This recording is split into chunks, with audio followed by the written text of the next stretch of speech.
Desapareció en la oscuridad fundiéndose con las sombras como un espectro.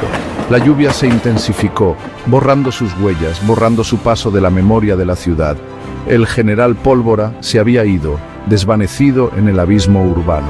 Solo quedaban las luces de neón, su brillo reflejándose en el pavimento mojado, testigos silenciosos de su fuga.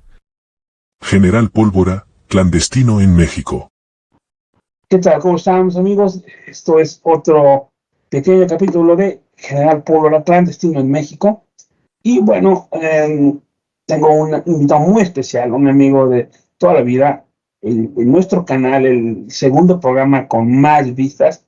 Es una cápsula que extraje de un comentario de maestro Carlos López Jones, a quien presento. ¿Cómo está, don Carlos? General, como siempre, a tus órdenes, padrísimo. Oye, me da mucho gusto verte por muchísimos ámbitos, en bastantes programas, tanto nacionales, sobre todo en Grupo Fórmula, siempre lo he dicho, ¿no? Que Pepe Yuste, Mari Carmen Cortés, David Páramo y tú harían el mejor programa de México de finanzas, que le sabes bastante, tanto en tu desarrollo profesional como en tus conocimientos. Entonces, antes que nada, don Carlos, explícanos la palabra diferencia entre el impuesto como el IVA o el tax americano a los aranceles. ¿Qué diferencia tienen estos dos conceptos? Bueno, básicamente un arancel es un impuesto, pero solamente aplica cuando importas o exportas. Esto es, yo le puedo aplicar un arancel, como está proponiendo Trump, al acero que importa Estados Unidos de Europa, de China, de México mismo, para proteger a mi industria. En Estados Unidos hay 2 millones de trabajadores en el sector siderúrgico que podrían perder su trabajo si las empresas pues pierden clientes, ¿no? Si los acereros norteamericanos empiezan a vender por encima de lo que venden los acereros chinos su producto, bueno, pues empezarán a cerrar empresas y empezarán a perder empleos. Entonces, él está tratando de proteger a su industria norteamericana aplicando estos aranceles, estos impuestos a la importación. Pero, por ejemplo, también ha habido impuestos a la exportación. Por ejemplo, el año pasado, India, hubo una sequía muy importante en Asia y entonces se quedaban sin arroz, porque había otros países que le estaban comprando a India el arroz que producía, y entonces India dijo, no, espérense, a los productores de arroz hay que ponerles un impuesto para que ya no lo exporten, porque si no, pues nos vamos a quedar sin arroz para nuestro pueblo. Lo mismo hizo Argentina con la carne, porque bueno, pues la carne argentina con tanta depreciación se estaba volviendo muy barata, y entonces llegaban europeos y latinoamericanos, sudamericanos a comprar carne barata argentina, y entonces Argentina llegó a un punto en el que dijo, espérense, tenemos que ponerle un impuesto a la exportación. Entonces esos son aranceles, son los impuestos que le pones a las, ¿cómo se dice?, a importaciones o exportaciones para proteger a tu mercado. En el caso del IVA, bueno, pues es una manera de recaudar rápidamente impuestos para que el gobierno pueda seguir adelante. La gran pregunta es, ¿cuánto queremos recaudar? ¿Cuánto queremos que el gobierno gaste? Y si es bueno que gaste o no es tan bueno que gaste, porque cada vez que el gobierno le pone un impuesto a algo, nos deja a los consumidores sin dinero. Si yo gano 10,000 pesos y pago 1,000 pesos de impuestos, pues tengo dinero para gastar en 9,000. Pero si los impuestos suben a 2,000, pues entonces ya no tengo 9,000, ya tengo 8,000. Entonces a algo le tengo que recortar esos 1,000 pesos, y normalmente se lo vas a recortar pues a ropa, a entretenimiento, al cine, a los restaurantes, que de todas maneras es consumo que se requiere. El objetivo de los impuestos es que si pasa de 1,000 a 2,000, bueno, pues yo tenga mejores servicios públicos, tenga mejor educación, a lo mejor tenga más programas sociales, a lo mejor tenga mejores banquetas, qué sé yo, ¿no? Pero por eso es muy importante que se revise perfectamente bien en qué son esos impuestos, en qué se están gastando esos impuestos, y que no terminen en la bolsa de algunos cuantos, ¿no? Bueno, con lo que has dicho se me ocurren muchísimas preguntas, pero como tenemos un tiempo muy concreto, voy a tratar de aproximarme a la temática que te convoqué. Yo soy una de las personas que pienso que poca gente como tú entiende el fenómeno globalización del mundo. Y en muchos programas lo hemos platicado, en las cadenas productivas, de la situación de cómo México perdió oportunidades de hacerse líder en nearshoring, offshoring, etcétera, y que las distintas irrupciones que se hicieron en el sexenio pasado, algunas situaciones que daban estabilidad y seguridad en las inversiones, permitieron que México no fuera un líder que podía haber sido, aunque sí tomó mucho de papel de China en cuestiones de manufactura y producción. Ahora, parece que Donald Trump tuviera 5 años de presidente, ¿no? Porque en una quincena ha hecho ver ridículo al peje prácticamente en todo lo que intentó hacer el sexenio pasado, el daño a instituciones, el daño al consumidor final que somos nosotros. Ahora Donald Trump parece que está como chivo en cristalería. Un breve concepto al respecto, por favor. Bueno, Donald Trump tiene claro que buscará proteger una gran cantidad de empleos de norteamericanos. Hay que señalar que la economía norteamericana está pasando por un gran proceso de transformación de manufactura al sector servicios, y hay muchas personas que sus abuelos eran del sector carbón, su papá era del sector carbón y él quiere seguir siendo del sector carbón, ¿no? Y quisiera que su hijo siguiera siendo del sector carbón, pero eso ya no va a poder pasar. Hay muchos que quisieran que los autos a combustión, pues su abuelo arreglaba autos a combustión, el papá era mecánico, él es mecánico y quisiera que sus hijos se dedicaran a arreglar motores a combustión, y eso ya no va a pasar. Entonces hay una gran cantidad de norteamericanos que le pidieron a Donald Trump defender su empleo actual, y Donald Trump, bueno, pues está tratando de hacerlo a través de imponer aranceles, proteger a esa economía. La verdad es que no lo va a lograr, ¿no? Porque el mundo seguirá avanzando. Estados Unidos es la mayor economía del mundo, pero no lo es todo, ¿no? También hay que señalarlo. El resto del mundo es muchísimo más que Estados Unidos, ¿no? Estados Unidos sí tiene más o menos el 25-30% del PIB mundial, pero el otro mundo tiene el 70%, ¿no? Entonces, Estados Unidos no puede detener las grandes oleadas que se vienen. Y bueno, pues Trump trata de hacer su mejor papel por un lado. Y por otro lado, hay todo un tema de que Estados Unidos necesita, ahora que ya no estamos en una globalización como estuvimos entre 1995 y 2015, pues conformar nuevamente un bloque regional, un bloque comercial, un bloque político que le haga frente al bloque chino, ¿no? Al bloque oriental, que ahora está liderado ya no por Rusia, como era en el siglo pasado, sino ahora por China. Y bueno, pues por eso estamos viendo temas como Groenlandia, como Panamá, donde Donald Trump quiere tener posición en el Ártico, necesita una posición en América Latina pues más contundente, porque hace 50 años el principal socio comercial de toda América era Estados Unidos. Hoy el principal socio comercial de toda América, salvo Canadá y México, es China. Entonces, por eso vemos que Donald Trump quiere regresar a esa influencia importante en el continente americano y también en Europa. Pero en Europa tiene un problema grave, porque ahí tienes a Rusia, que está atacando la invasión de Rusia sobre Ucrania, y los europeos dicen, donde Putin se quede con Ucrania, bueno, pues después irá por Bielorrusia, podría ir por Polonia, podríamos tener otro Hitler, ¿no? Entonces, Europa busca detener a Putin a como dé lugar, que no se quede con Ucrania, y del otro lado, Trump tiene otra idea. Él dice, yo sí quisiera que hubiese paz entre Ucrania y Rusia, y Europa dice, eso es imposible. Hay que recordar que en 1998 Ucrania le cede todo su arsenal nuclear a Rusia con la promesa rusa de que nunca atacará a Ucrania. Y bueno, pues ya después se quedó con el Donbass y ahora trata, bueno, se quedó con Crimea en 2014 y ahora ya intenta con el Donbass, e incluso dice que va por Kiev, porque hace algunos años, algunos siglos, Kiev fue la primera capital de Rusia, antes que Moscú. Entonces, para Rusia es un tema ancestral todo esto, o es el pretexto para seguir expandiéndose, etcétera, etcétera, ¿no? Pero aquí hay todo un tema de expansión de Rusia, y hay todo un tema de qué va a pasar con Medio Oriente.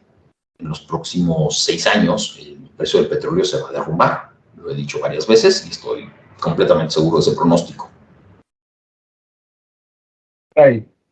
Ligando a este comentario, en la escuela siempre nos dijeron que en la economía pocas cosas son así exponenciales o dramáticas, ¿no? Que siempre hay tendencias que son incrementales o decrecientes, pero este tipo de factores predecibles macroeconómicamente son los que le dan vida a la cotización de las bolsas de valores. Y, por ejemplo, el mercado de futuro de Chicago, donde se ve el futuro de la naranja en 2 años, el futuro de muchas cosas de granos en tiempo extra. ¿Cómo es que una irrupción o disrupción absoluta tarifaria en el mundo o en incrementos de tarifas a sectores que son esenciales dentro de líneas, cadenas de producción, es que consideras que puede afectar realmente la vida común? Ya no digo del ciudadano promedio americano, porque es obvio que eso va a suceder, pero de gente como nosotros, personas del tercer mundo, que ni la debemos ni la tenemos. Mira, hay varias tendencias globales hacia 2050, se está cambiando el mundo rápidamente. La primera tiene que ver con una cosa que llamamos envejecimiento poblacional. La cantidad de seres humanos que vamos a habitar el mundo va a ir decreciendo. Eso es algo que nunca nos había pasado, es algo muy novedoso.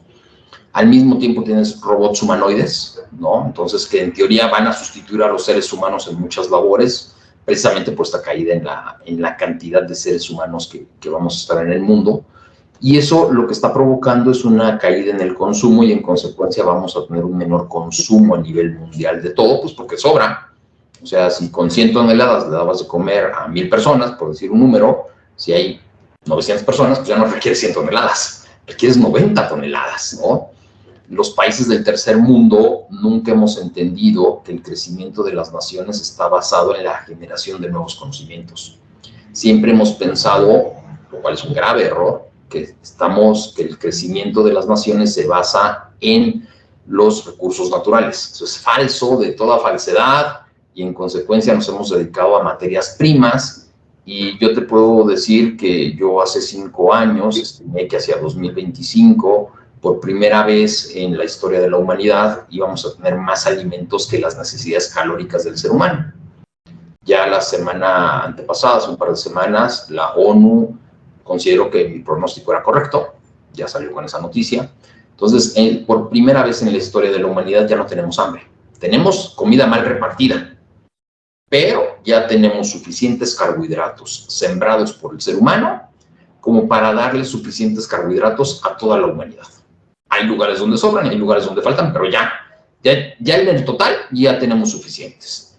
¿Qué sigue en términos de alimentación? Bueno, pues seguirá que los seres humanos empezamos a escoger mejor nuestra alimentación, que dejemos atrás tanto carbohidrato, tanto consumo de trigo y de maíz, y que en consecuencia empezamos a comer cosas más saludables como acelgas, como hortalizas, lechugas, quinoa, todo este tipo de alimentos que nos van a dar una mejor alimentación.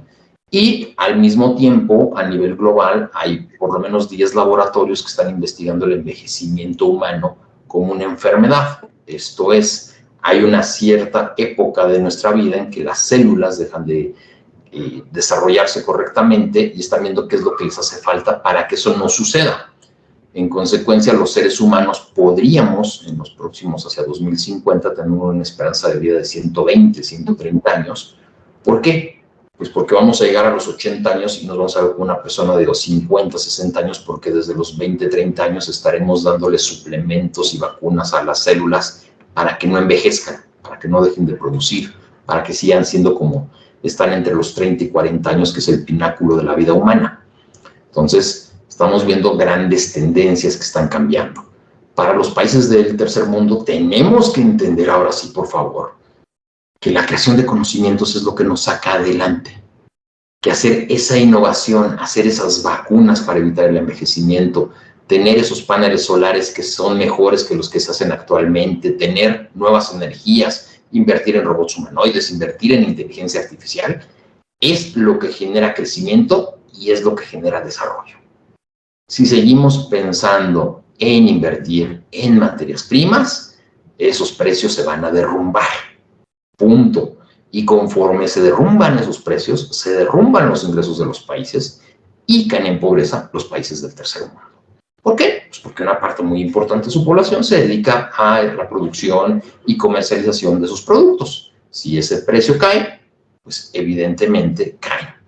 Fíjate, hace más o menos 115, 120 años, un señor que se llamaba Yves Limantour fue el secretario de Hacienda de Porfirio Díaz. Y entonces él dijo, ¿saben qué? Como México es principal productor de plata, lo éramos desde ese entonces y lo seguimos siendo, pues no vamos a ocupar el patrón oro, vamos a ocupar el patrón plata. Entonces, pues todo muy bien, tenemos suficiente plata, ¿para qué cambiamos nuestra plata por oro para que sean las reservas? Perfecto, plata. Resultado, en Sudáfrica encuentran nuevos yacimientos de plata y entonces pues la economía del país se derrumba.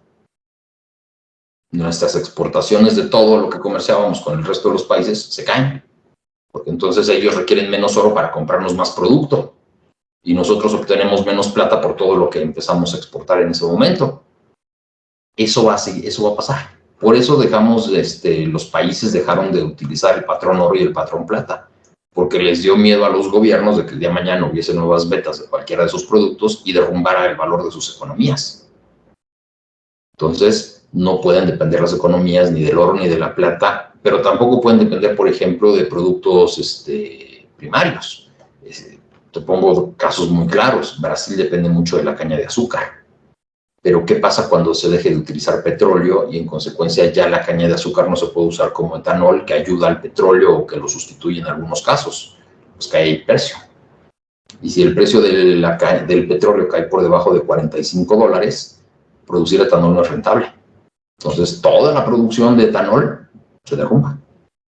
Entonces los países del tercer mundo tenemos que entender que no podemos depender de los recursos naturales, incluido turismo, para salir adelante. Tenemos que depender de generar nuevos conocimientos, de innovar para que los países busquen nuestros productos y podamos salir adelante.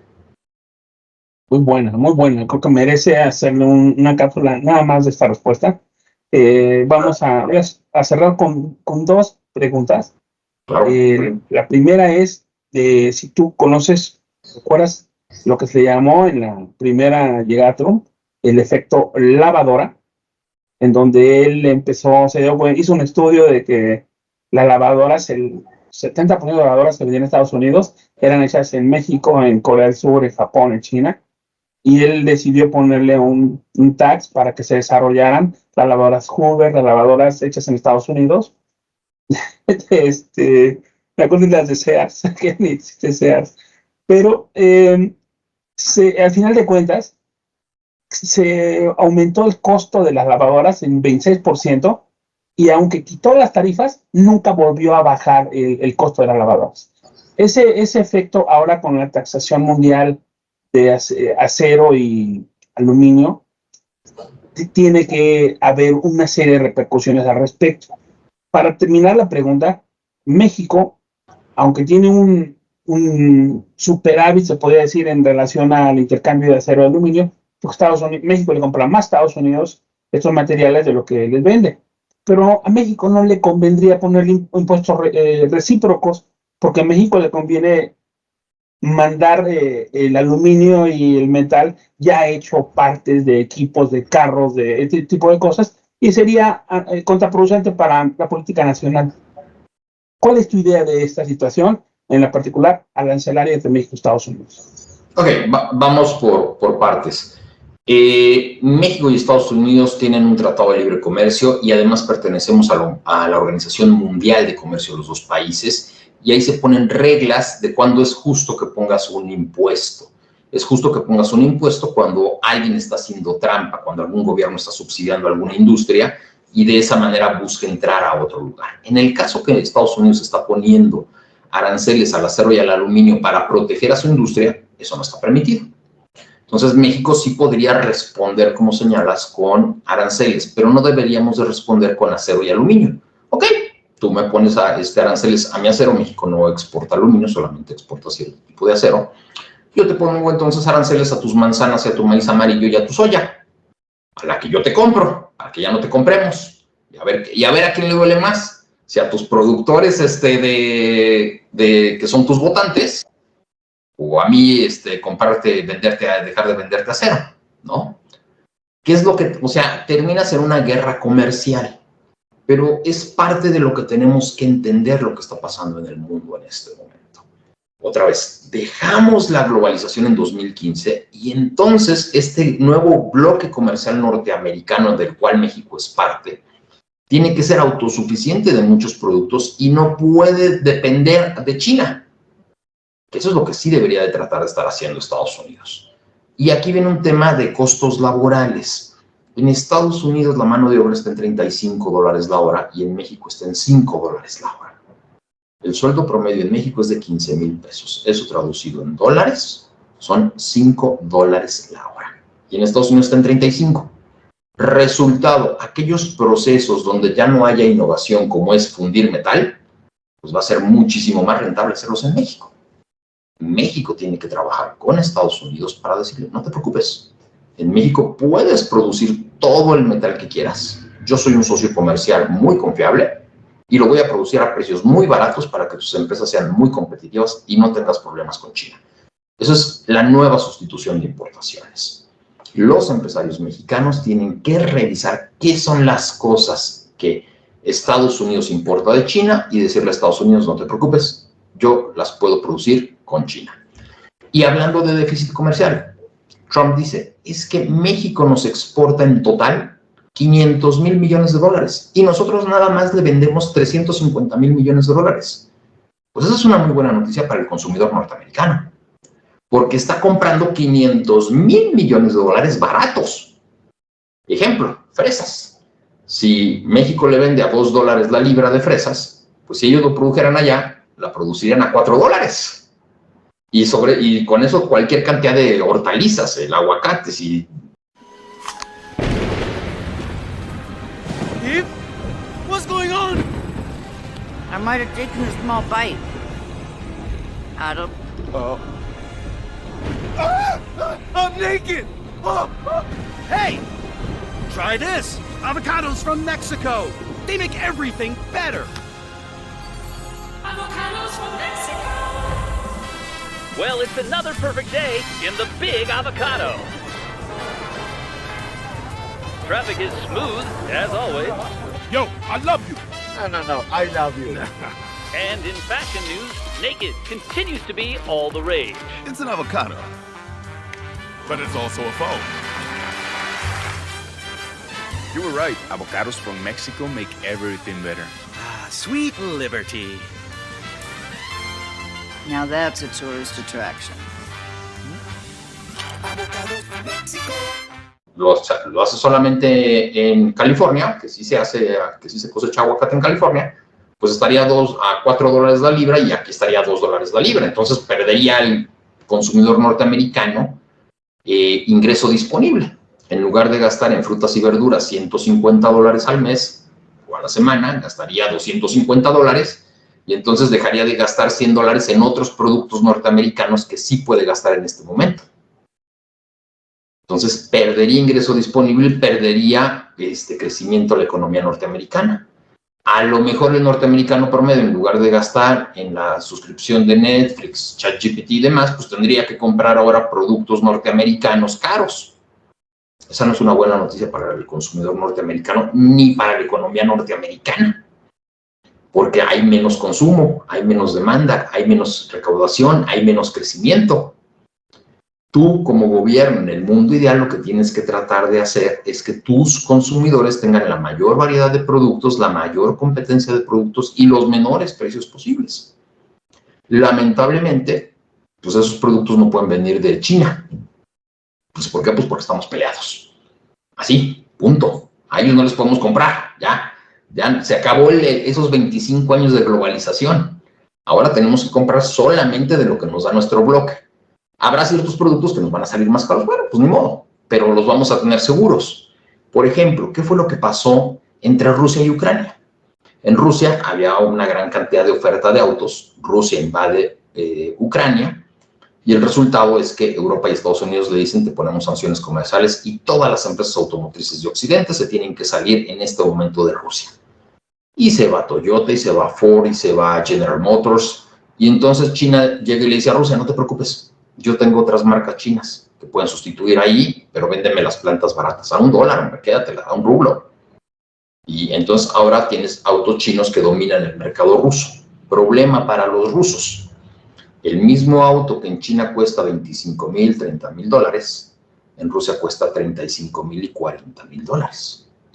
Y China dice, sorry, querías autos, ¿no? Y no hay competencia, pues yo pongo mis reglas. ¿Qué pasaría en México si permitimos que la ropa y calzado chino destruyan la industria nacional? Pues sí, ahorita unos zapatos chinos me pueden costar 300 pesos en lugar de 500 pesos unos mexicanos, pero si destruyo la industria nacional, cuando ya nada más queden zapatos chinos, me los van a vender en 750, porque ellos van a poner sus reglas. A eso se le llama depredar un mercado. Entrar con precios muy bajos, deshacerme de la competencia, y una vez que ya no hay competencia, yo pongo las reglas. Eso es algo que no podemos permitir en este momento, porque ya no estamos en una globalización. Estamos en una guerra entre dos bloques, Estados Unidos por un lado, junto con Europa, junto con Canadá y México, y del otro lado está China con 140 países. O sea, es un gran bloque. Por eso Estados Unidos está buscando más aliados en América Latina y tendrá que fortalecer sus relaciones con Europa. Muchas gracias, muy bueno. La última, hace como 2 semanas que se habló que iban a ponerle unas tarifas enormes a Canadá y México, y que luego dijo que iban a hacer inclusive 50% en todos los puntos existentes de cada nación. Entonces yo veía que todos decían, oh, se va a un balance en el pie y que pues, van a amolarse todos los consumidores gringos, que va a haber una gran inflación. Pero entre muchas opiniones, recuerdo que escuché a Jalife y comentaba que históricamente en las economías como la de México y Estados Unidos, que son distintas en tamaño y en volumen y en frecuencia de ida y vuelta, regularmente la economía más pobre termina por absorber las tarifas, diciendo, no hay bronca, si te aumentaron 25, yo absorbo una parte, igual para mí es ganancia todo lo que venda, porque aquí se echaría a perder el aguacate o el tomate o lo que sea. Y que regularmente los países menos favorecidos absorbían gran parte de las tarifas bajando el precio de su producto, inclusive en márgenes donde la ganancia fuera muy básica.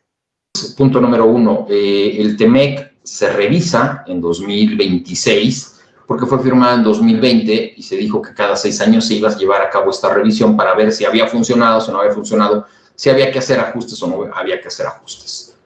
Yo creo que ha funcionado bien lo que está firmado. Creo que el TEMEC 2.0 lo que va a hacer es que Estados Unidos va a tratar de que México y Canadá se unan en un bloque impositivo en contra de China. Esto es, que si Estados Unidos toma la decisión de ponerle aranceles de 100% a los autos chinos, en ese momento Canadá y México toman la misma decisión. Que si Estados Unidos decide ponerle al plástico hindú 30%, 30% a los tres, ¿no? O sea, hacer un bloque de 3 países en temas arancelarios, creo que es el siguiente objetivo del TEMEC 2.0, se va a revisar el próximo año. Mi estimación es que con un 90% de probabilidad, a finales de 2026 estaremos firmando el TEMEC, ¿no? Pero suponiendo que no, vamos a suponer que Estados Unidos dice, adiós, se acaba el TEMEC. ¿Por qué? Pues porque yo lo dije, vámonos. Lo que pasaría es que, y Estados Unidos dice, te pongo 25% de aranceles a todos los productos mexicanos y a todos los productos canadienses, pues porque así se me ocurre. Olvídate, porque te los pongo. Lo que pasaría es que el tipo de cambio mexicano se depreciaría. Como saldrían capitales, como habría temor, pasaríamos de 20 a 25 pesos. ¿Cuánto? 25%. Entonces al norteamericano le terminaría costando lo mismo nuestro producto. O sea, la economía tiene sistemas que amortiguan los golpes y en el caso de México, con un tipo de cambio flexible, lo que termina pasando es que nuestro tipo de cambio se deprecia ese 25% que me pones de aranceles y de esa manera el norteamericano sigue comprando productos mexicanos a pesar de que ahora tienen un 25% de aranceles, ¿no? ¿Por qué? Pues porque el mexicano vende lo mismo, nada más ahora más barato, ¿no? Punto. Me lo vende más barato, yo pago los mismos dólares y de esa manera se compensa el comercio internacional.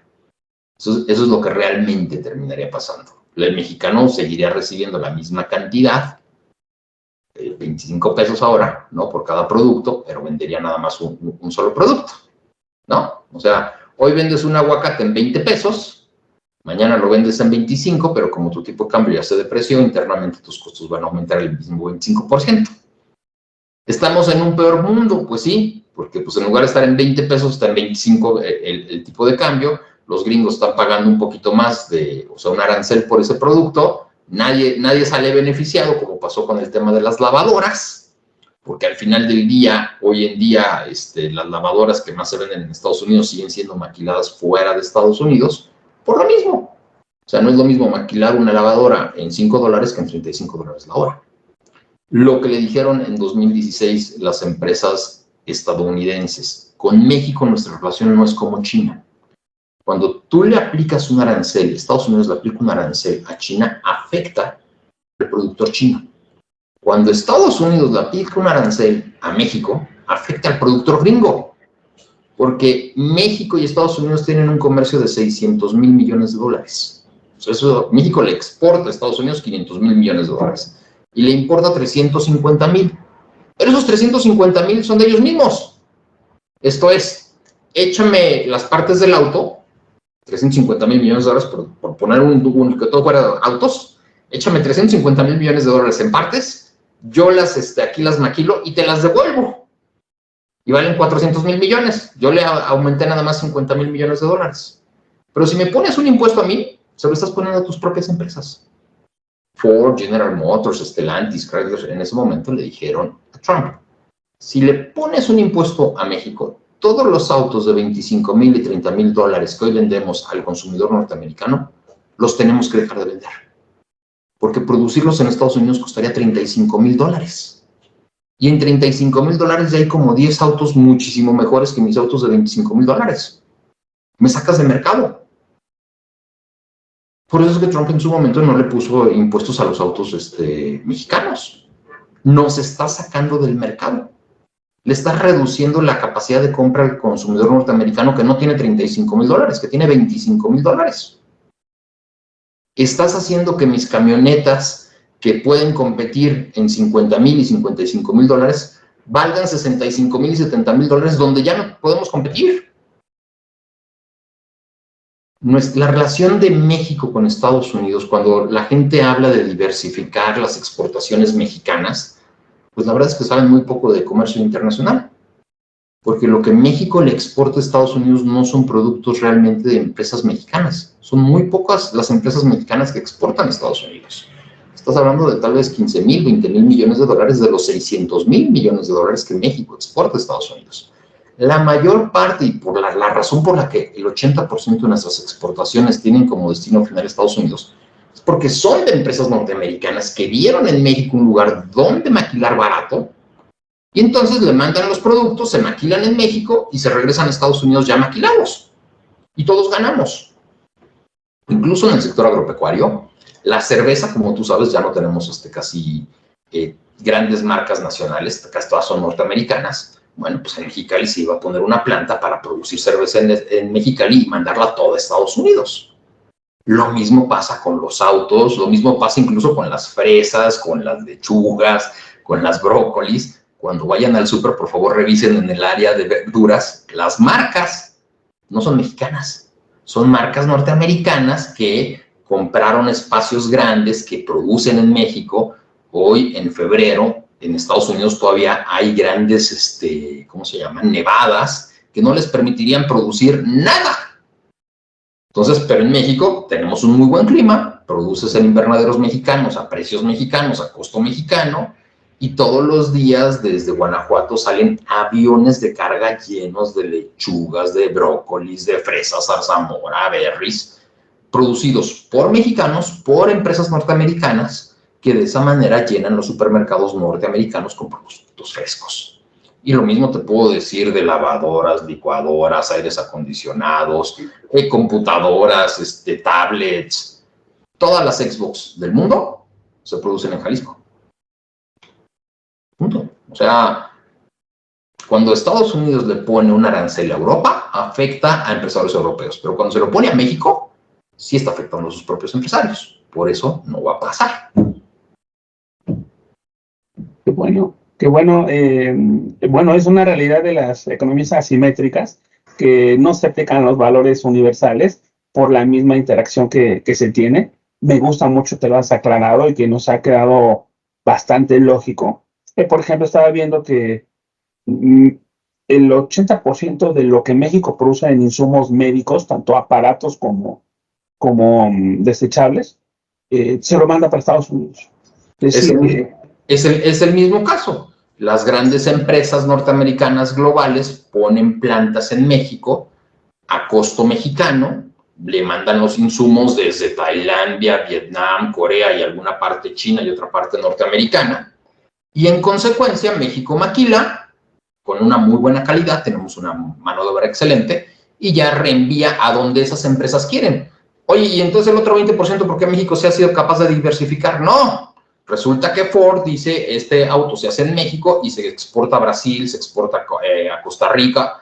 Volkswagen mismo dice, este auto se hace en México, pero se exporta al resto de América Latina también. Entonces, eso es lo que hemos logrado diversificar. ¿Qué tiene que hacer México? Que yo creo que es algo muy importante para entonces sí tener empresas exportadoras nacionales. Tenemos muy buenas empresas, ¿eh? Tenemos casos Nemac, Racini, Bimbo, Cemex, América Móvil. ¿Qué es lo que México necesita para dar el siguiente paso? Para salir de la trampa del ingreso medio del subdesarrollo. Punto número 1, ya lo hicimos, atrajimos inversiones internacionales. Punto número 2, tenemos que poner recurso público para hacer ingeniería en reversa. ¿Qué es esto? A ver, ¿cómo se hace una tablet? Pues vamos a agarrar 10 tablets, las vamos a ver cómo están hechas por dentro y nosotros vamos a crear nuestra propia tablet. Una tablet mexicana para consumo nacional y para consumo internacional. ¿Qué es lo que ha hecho Cemex? ¿Qué es lo que ha hecho Bimbo? Han comprado en otros países empresas de esos países para aprender ellos cómo se hacen las cosas y mejorarlas y convertirse en grandes líderes que hoy son. Carlos López John, muchísimas gracias. Es un honor, de veras. Y has hablado realmente claro para todas las personas y que todo tipo de personas lo comprendan, porque son temas a veces un poco truculentos. Te agradezco mucho. ¿Dónde te puede leer la gente? ¿Dónde te podemos ver? Pues estamos en tendencias.com.mx, Tendencias Económicas y Financieras. Es un boletín semanal para las empresas, para la dirección de empresas. En el Substack de Carlos, que es un producto que hago para las personas, ¿no? ¿Cómo me afectan todos estos temas a mí en mi vida personal, no a la empresa, a mí, cómo me afectan? ¿Qué puedo hacer yo como pequeño empresario? ¿Cómo puedo invertir? ¿Dónde puedo invertir? Las estrategias de inversión cada semana. Y normalmente andamos en Twitter, Carlos López Jones, y en el Spotify el podcast de Carlos López Jones. Pues, si te vieron del Sol de México, de OM. También los jueves ahí estamos con una columna para todas las personas. Es un ejercicio muy interesante porque es para la gente de la prensa, para los lectores de la prensa, y muchas personas pensaron que a la gente de la prensa no le interesaban estos temas, y no, lo que pasa es que no le entendían a las personas que se los explicaban. Entonces, ahí en la prensa hacemos un esfuerzo por explicar estos temas complicados, ¿no? Técnicos, pero que a la gente le ha gustado mucho esa columna todos los jueves, porque dicen, sí, aquí sí le entiendo y me gusta mucho, y ojalá fuese más seguido, porque le entiendo bien a estos temas, ¿no? Y solamente para terminar, aprovechando la confianza que siempre te tengo, reiterarle a la gente algo muy importante. Necesitamos una mejor educación pública. Lo que cambia las personas es la educación, porque ahí es donde se generan los conocimientos. Decirle a los jóvenes que si están por estudiar algo, consideren carreras STEM, que tengan que ver con ciencia, con tecnología, con ingeniería, con matemáticas. Yo sé que las matemáticas a nadie les gusta, pero en promedio ahí van a estar los mejores sueldos del futuro. Por favor, estudien ingeniería de datos, bases de datos, manejo de datos, inteligencia artificial. Te platico algo que es padrísimo. Yo estoy viendo muchas universidades pequeñas que están dando cursos y diplomados de muy buen nivel para inteligencia artificial, con precios que van de 2,000 a 3,000 pesos mensuales para que todo el mundo se actualice. Traten de tomarlos, traten de adquirir nuevos conocimientos. Seguramente obtendrán mejores empleos y su vida será más productiva. La inteligencia artificial llegó para quedarse y es el estándar del futuro. Muchísimas gracias, López Jones. Muchísimas gracias, general. Sobre inteligencia artificial, híjole, hay una profecía para 2045 de Ray Kurzweil. ¿Quién es ese cuate? El director de tecnología de Google. Algo le sabe, ¿no? O sea, Google le pregunta a su cuate, ¿para dónde va? Y este cuate le ha atinado ya varias veces. Y él lo que dice es la singularidad, que él la define como el momento en el que la inteligencia artificial va a superar al ser humano en todos, no hay uno solo, todos los aspectos, es 2045. A esa velocidad vamos. ¿No? O sea, estamos viendo apenas la versión 1.0 de inteligencia artificial en ChatGPT, en creación de imágenes, es pañales. Tenemos mucho tiempo para aprender. Por favor, métanse a ese tema. Yo les pónganse a revisar, las personas que nos están viendo ahorita, pónganse a revisar cómo es su trabajo, qué tan rutinario es su trabajo. Y mientras más rutinario sea, les tengo malas noticias, es más rápido que la inteligencia artificial o un robot humanoide los pueda sustituir.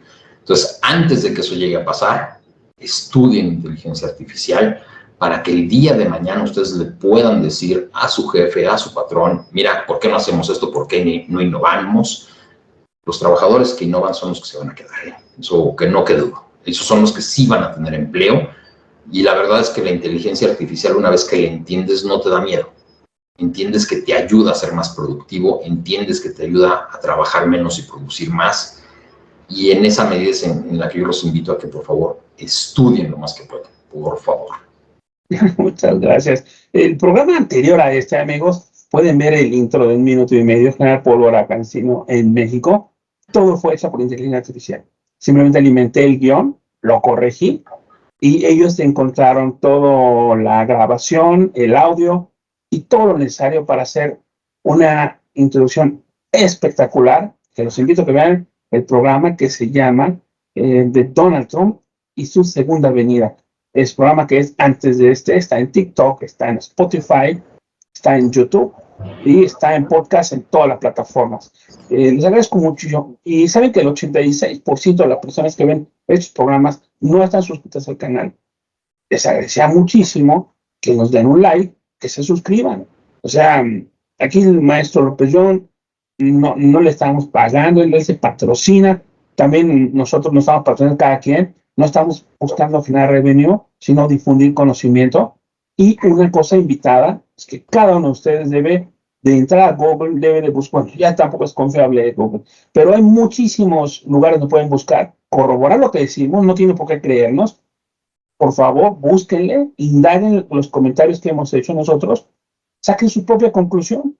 Es lo mejor que pueden hacer, porque en el mundo de redes alternativas, cada quien puede decir muchas cosas, pero la verdad se impone. Hay muchas fuentes referenciadas donde ustedes deben de comprobar lo que estamos diciendo, porque la verdad es que lo estamos haciendo con la mejor voluntad. No queremos engañar a nadie, no estamos ni con el PRI, ni el PRD, ni con... No. O sea, es un comentario general, sin estar pegados a una ideología ni conservadora, ni liberal, ni woke. Simplemente cada quien con su desarrollo personal le ha llegado aquí a este punto para exponer lo que entendemos. Y la duda de hoy era cómo se sienten los coletazos de los aranceles, y le agradecemos al maestro Carlos López Jones que nos haya dado luz al respecto. Hasta luego, don Carlos. Muchísimas gracias, general, como siempre a tus órdenes. Amigos, cuídense, recuerden que la resistencia está en sus manos. Buenas tardes, buenos días, buenas noches, donde quiera que nos vean. Suerte.